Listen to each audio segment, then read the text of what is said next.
Azərbaycanın ikinci böyük şəhəri olan Gəncə bu il ölkəmizdə keçiriləcək 3-cü MDB oyunlarına ev sahibliyi edəcək. Bu mötəbər turnirə hazırlaşan Gəncə əsl tikinti meydançasını xatırladır. İşlər hansı mərhələdədir?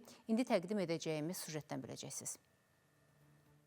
3-cü MDB idman oyunlarının keçirilməsi üçün ölkə üzrə bir neçə şəhər seçilsə də, əsas oyunlar Gəncə şəhərində başlayacaq. Bununla əlaqədar Gəncə şəhərində geniş miqyaslı təmir tikinti və abadlıq işləri aparılır. Gəncə şəhərində aparılan abadlıq, quruculuq işləri çərçivəsində ən əsas görülən tədbirlərdən, işlərdən biri də şəhərin yol infrastrukturunun yenilənməsidir. Gördüyünüz kimi şəhərin mərkəzi küçələri, eləcə də ara küçələrində bu işlər həyata keçirilir. Təxminən 843 min kvadrat metr yolun yenidən tikintisi aparılacaq.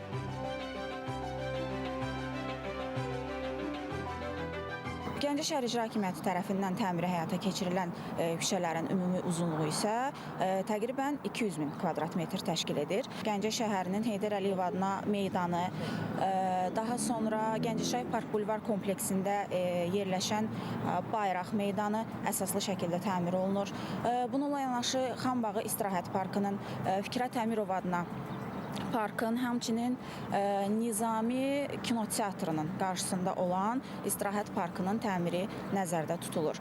Şəhərin idman infrastrukturu da yenilənməkdədir. 3-cü MDB oyunlarının rəsmi açılış və bağlanış mərasimlərinin başlayacağı Gəncə şəhər stadionu yenidən tikilir. Ötən ilin aprel ayında inşasına start verilən tikinti işləri sentyabr ayında başa çatacaq. MDB oyunlarının bir hissəsi də Gəncə İdman Sarayında başlayacaq. Azarkeş tutumu 2200 nəfər olan sarayda beynəlxalq idman yarışları keçiriləcək.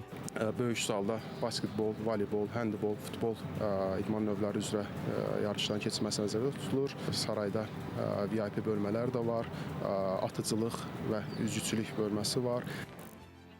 Nəzərə alsaq ki, beynəlxalq yarışları izləmək üçün minlərlə turist Azərbaycana gələcək. Bu baxımdan da tarixi abidələrimiz də diqqət mərkəzində olacaq. Elə bu günlərdə Gəncədə səfərdə olan birinci vitse-prezident Heydər Əliyev Fondunun prezidenti Mehriban Əliyeva, qızları Leyla Əliyeva və Aruzə Əliyeva da Gəncə şəhərindəki Şah Abbas və Hüseyniyyə məscidlərində olublar. Məscidin mövcud vəziyyətinə baxış zamanı bu tarixi dini abidənin qorunub saxlanılması üçün tapşırıqlar verilib.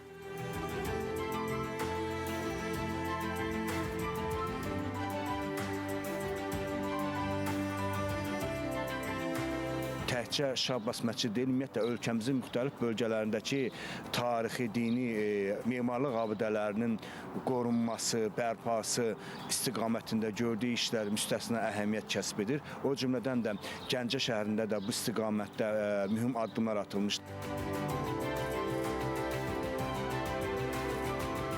Ölkənin ikinci böyük şəhərinin təhsil sahəsi də ayrıca önəm daşıyır.